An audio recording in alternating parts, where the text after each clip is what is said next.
হাম হলে কি করবেন? কোন লক্ষণগুলো দেখলেই দ্রুত হাসপাতালে যাবেন? জানুন বিস্তারিত। আপনার বাচ্চার গায়ে লাল লাল দাগ উঠেছে, জ্বরের সাথে চোখ লাল, কাশি, এগুলো যদি থাকে তাহলে এটা সাধারণ কিছু নাও হতে পারে। হাম হলে কিছু লক্ষণ আছে যেগুলো দেখলেই এক মুহূর্ত দেরি না করে হাসপাতালে যেতে হবে। আজকের এই ভিডিওতে আমরা জানব হাম হলে কি করবেন, কোন লক্ষণগুলো বিপজ্জনক, আর কখন হাসপাতালে যাওয়া জরুরি। সুতরাং ভিডিওটি শেষ পর্যন্ত অবশ্যই দেখবেন, কারণ শেষের অংশটি অনেক গুরুত্বপূর্ণ। হ্যালো এভরিওয়ান, আসসালামু আলাইকুম। আপনাদের সাথে আছি আমি উর্মি আহমেদ তৃষা। আমি একজন ফার্মাসিস্ট। স্বাগত জানাচ্ছি নূর অফ ইসলাম চ্যানেল থেকে, যেখানে আমি স্বাস্থ্য ও ইসলামিক লাইফস্টাইল নিয়ে আলোচনা করে থাকি। চলুন আর কথা না বাড়িয়ে শুরু করা যাক। প্রথমেই আলোচনা করব হাম কি ও কেন হয়। হাম একটি ভাইরাসজনিত সংক্রমণ রোগ। খুব দ্রুত একজন থেকে আরেকজনে ছড়ায়। হাঁচি, কাশি, কাছাকাছি থাকা, এভাবেই ছড়ায়। যেসব বাচ্চা টিকা নেয়নি তাদের ঝুঁকি সবচেয়ে বেশি। এবার আলোচনা করব হামের লক্ষণগুলো কি কি। প্রথমে জ্বর, নাক দিয়ে পানি পড়া, চোখ লাল হওয়া, কাশি।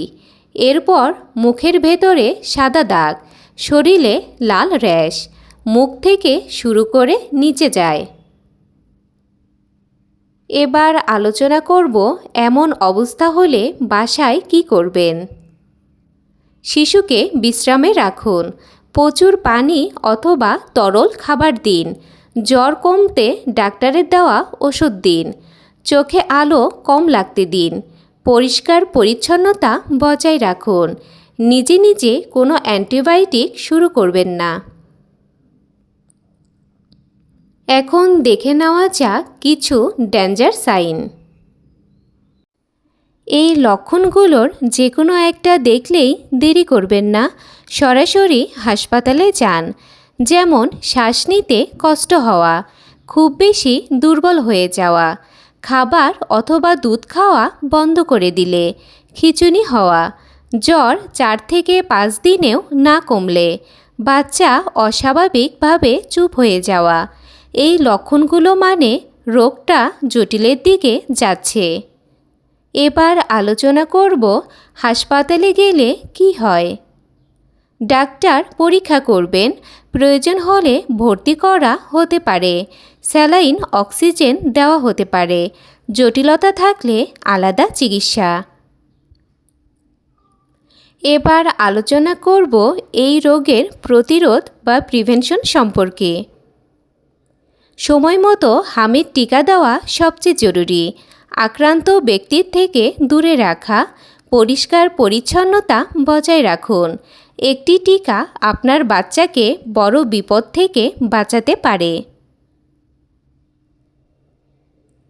আজকের ভিডিওটি যদি আপনার উপকারে আসে তাহলে অবশ্যই শেয়ার করুন, কারণ এই তথ্যগুলো অনেকের জানার প্রয়োজন আছে।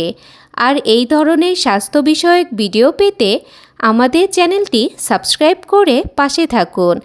আর আপনার কোনো প্রশ্ন বা মতামত থাকলে কমেন্টে জানাতে ভুলবেন না। আজকের মতো এই পর্যন্তই। সবাই ভালো থাকবেন, সুস্থ থাকবেন। আল্লাহ হাফেজ।